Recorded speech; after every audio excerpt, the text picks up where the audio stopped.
বাতের হোটেল থেকে শুরু করে সুনামখ্যাত বিভিন্ন ইন্ডাস্ট্রি পর্যন্ত সব জায়গা হচ্ছে, কোনোটাই চলবে না। আমার একজন রিক্সাওয়ালা ভাই যদি সবাই মিলে বলে যে আজকের দিনে একদিন আমরা সবাই বিশ্রাম নেব, আমরা রাস্তায় নামবো না, সবাই টের পাবে যে এটা না থাকার ফলটা কত কঠিন। ইন্ডাস্ট্রির মালিককে যদি বলে যে আমাদের প্রতি বৈষম্যের কারণে আপাতত আমরা কোনো বিদ্রোহ করব না, স্লোগান দিব না, মিছিল করব না, আমরা এই এক সপ্তাহ কোনো কাজ করব না, আমরা বিশ্রাম নেব, তাহলে কি অবস্থা দাঁড়াবে আমরা চোখ বন্ধ করে সেটা বলতে পারি। যদি ট্রেন যারা পরিচালনা করে তারা যদি বলে যে আমাদের অনেক কষ্ট যাতনা বেদনা আছে, একটু আমরা বিশ্রাম নিয়ে এটা সারতে চাই, 2 দিন আমরা ট্রেন চালাবো না, তাহলে দেশটার কি হবে সেটা আমরা অনুমান করতে পারি। এরকম যেখানেই হাত পড়বে সেখানেই দেখা যাবে যে এই জনসমষ্টি সচল থাকলেই দেশ সমাজ জাতি সচল, না থাকলে জাতি মৃত।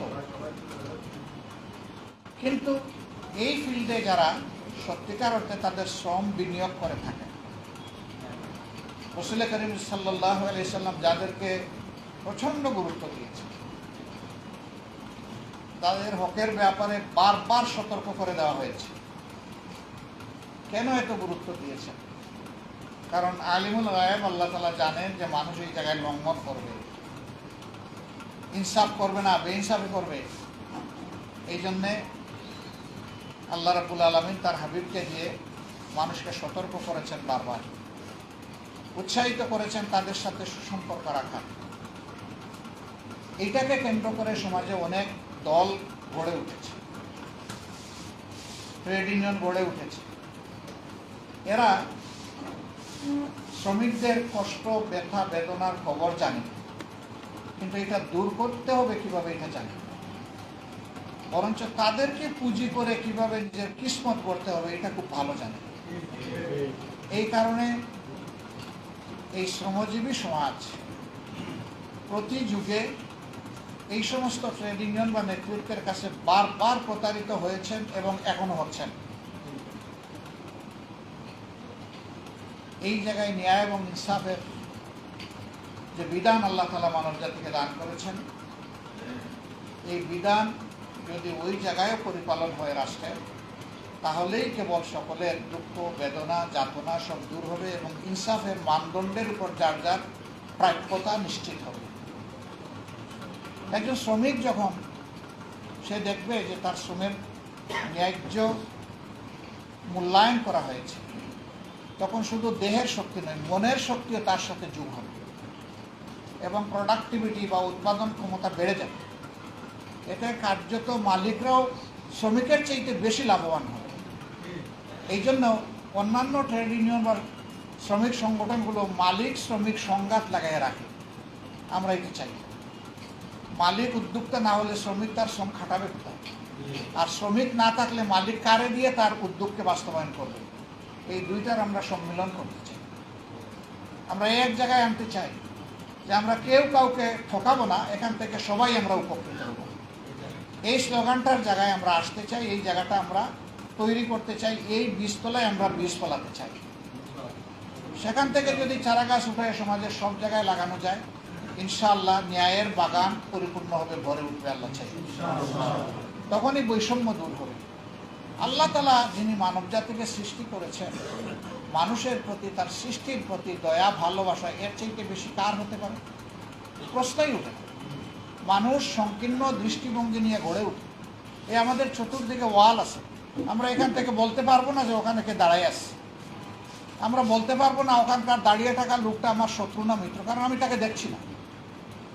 আমি এমন মানুষ যে নিজের চোখের এই চতুর্দিকের কুটরিটাও দেখি না, 2 চোখের মাঝখানের নাকটা দেখি না, চোখের ব্রু দেখি না, কপাল দেখি না, শরীরের 3 ভাগের 1 ভাগ শুধু দেখতে পাই, 2 ভাগই দেখি না। সেই মানুষ যে নিজেকেই দেখে না, সে সারা বিশ্বকে, মানবতাকে দেখবে কি করে? এই জন্য আল্লাহ তার সামিউন বাসির এই সিফতের গুণে তিনি যা শুনেন এবং যা দেখেন, এটি হচ্ছে একমাত্র পরিপূর্ণ। সেই আল্লাহ মানব জাতির জন্য মুক্তির পরিপূর্ণ বিধান নিজেই বলে দিয়েছেন। এর বাইরে যা আছে সব জুড়াতালি, সব বুঝাবে। এবং কোনো কালেই ওই সমস্ত বিধান মানুষকে কোনো ধরনের মুক্তির স্বাদ দিতে পারে নাই, বরঞ্চ মানব জাতিকে ধোঁকা দিয়েছে, মানব জাতির সাথে প্রতারণা করেছে দফায় দফায়। কোনো দল ক্ষমতায় যাওয়ার আগে যখন কথা বলে তখন মনে হবে যে ওরা ক্ষমতায় গেলে আমাদের আর কোনো দুঃখ বেদনা থাকবে না। যখন কথা বলে যায় রাজনীতিবিদরা জাতির সেবক, যখনই ক্ষমতায় চলে যায় বলে যে না, ওটা তো যখন বিরোধী দলে ছিলাম, রাস্তায় ছিলাম, তখন আমরা বলেছি, এখন আমরা জাতির মালিক। যে সেবক হওয়ার কথা সে যদি মালিক বনে যায় তাহলে মালিক যাবেটা কোথায়? এবং এইভাবে মানুষের উপর কোনো মানুষের মালিকানা দাবি করার কোনো সুযোগ নেই। আল্লাহ তাআলা সবাইকে আশরাফুল মখলুকাত হিসাবে পয়দা করেছে। গায়ের জোরে, দলের শক্তির জোরে আমরা ক্ষমতায় যেতে পারি, কিন্তু যদি আমাদের ইমানের জোর, তাকওয়ার জোর না থাকে, তাহলে ওই ক্ষমতা আমাদের জন্য দুনিয়া এবং আখিরাত দুই জায়গায় ধ্বংসের কারণ হবে। অন্য শ্রমিক সংগঠনগুলা যে সমস্ত আচার আচরণ করে, যে দৃষ্টিভঙ্গি পোষণ করে, আমরাও যদি এবং আমাদের সহকর্মীরা একই আচরণ এবং একই দৃষ্টিভঙ্গি পোষণ করে, তাহলে আমাদের আর তাদের মাঝে কোনো তফাৎ থাকলো না। তফাৎ শুধু এতটুকু, আমরা ইসলামের কথা বলি কিন্তু কাজ করি না, আর ওরা কথাও বলে না, কাজও করে না। এর বেশি আর কোনো তফাৎ নেই। এতটুকুর জন্য মানুষ আমাদের কাছে আসবে কেন? আর এতটুকুর জন্য আলাদা একটা সংগঠন লাগবে কেন? আমরা সেই শ্রমিক ময়দানে একটা বিপ্লব ঘটাচ্ছি, এবং এই বিপ্লবের জন্য প্রত্যেকটি কর্মীকেই নিজের চিন্তা জগতে এবং কর্মজগতে আমূল পরিবর্তন অর্থাৎ বিপ্লব ঘটাতে হবে। যদি আমরা নিজের মাঝে বিপ্লব ঘটাতে পারি, তাহলে ইনশাআল্লাহ আমরা শ্রমিক অঙ্গনেও সেই প্রত্যাশিত বিপ্লব ঘটাতে পারব, যার মর্যাদার আমিও হব সেদিন অংশীদার। আমরা কেউ এটা থেকে বঞ্চিত হব না। কিন্তু ওই বিপ্লবটা যদি না ঘটে, তাহলে আমাদের এই সমাজে কারোই কোনো মর্যাদা থাকবে না। যে যেখানেই, যে অবস্থানেই থাকুক না কেন, সকলেই অপদস্থ এবং অপমানিত হবে, সকলেই বারবার প্রতারিত এবং বঞ্চিত হবে। আল্লাহ রাব্বুল আলামিন এই জায়গাগুলো আমাদেরকে বুঝার তৌফিক দিন। সর্বোপরি আল্লাহকে ভয় করে প্রত্যেকটি চিন্তা, কথা এবং কাজ আমাদেরকে করার তৌফিক দান করুন। শ্রমিক কল্যাণ ফেডারেশন দেশের বিদ্যমান পরিস্থিতিকে সামনে রেখে 2024 সালের পরিকল্পনা নিয়েছিল। এখনো হাতে রয়ে গেছে আমাদের আরও 4টি মাস। এটি কম নয়। একটা মানুষের লাইফ হচ্ছে মাত্র 2.5 সেকেন্ড, সেই হিসাবে আমাদের সামনে 4 মাস, অনেক লম্বা সময়। 2.5 সেকেন্ড মানে হচ্ছে একটা শ্বাস ফেলতে হতো বা নিতে 2 সেকেন্ড সময় লাগে। আমার তোলা শ্বাসটা ফেলতেই হবে, এটা নির্ধারিত আল্লাহর পক্ষ থেকে, কিন্তু ফেলে দেওয়া শ্বাস উঠবে তার কোনো গ্যারান্টি নেই। অর্থাৎ সময় কিন্তু আমাদের 2.5 সেকেন্ড। সেইখানে হাতে পেয়েছি আমরা 4 মাস। আমি অনুরোধ করব যে আমাদের পরিকল্পনার পুনর্মূল্যায়ন হওয়া দরকার। বর্তমান প্রেক্ষাপটে এটাকে আবার নতুন করে সাজানো দরকার, এবং বছরের বাকি 4 মাস আমরা কি গোল অ্যাচিভ করতে চাই এটা সুস্পষ্ট করা দরকার। আমরা এটা পারবেন ইনশাআল্লাহ। আমাদের সংগঠন একটা শক্তির উপরে ভর করে চলে, সেটা আল্লাহর দেওয়া শক্তি।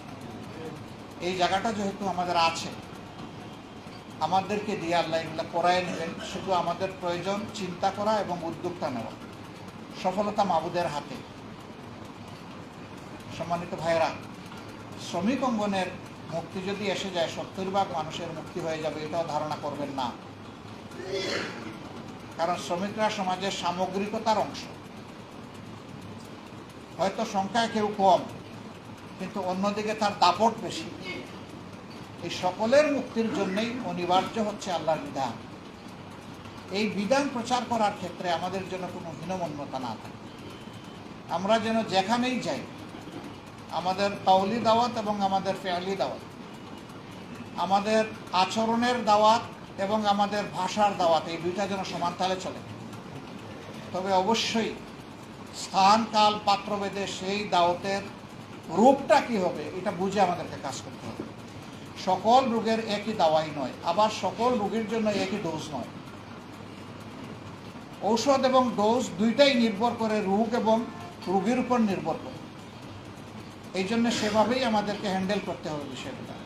তবে সবাইকে সম্মান এবং শ্রদ্ধার জায়গায় রেখে, ভালোবাসার জায়গায় রেখে, মানুষের কাছে আল্লাহ তাআলার উপর ভরসা করে মানুষের কল্যাণের জন্য, মুক্তির জন্য আমাদেরকে ছুটে যেতে হবে।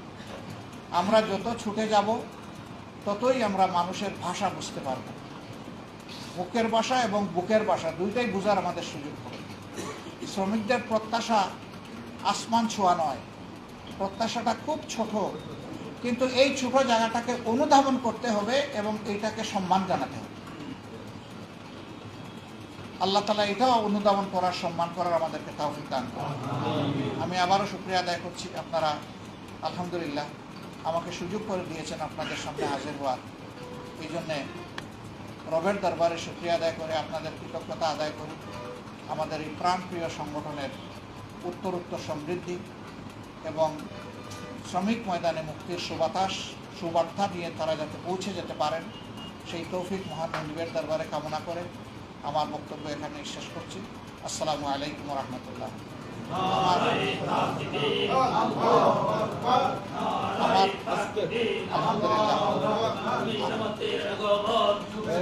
আমি তো এখন নির্গমনের কথা, এখন আরো আগে হয়ে গেছে। আমার খুব আগ্রহ সবার সাথে হাত মিলাবো, আপনারা রাজি আছেন? কিন্তু আমি দুঃখিত যে আমি এটা পারবো না, এই জন্য আমাকে ক্ষমা করে দেবেন।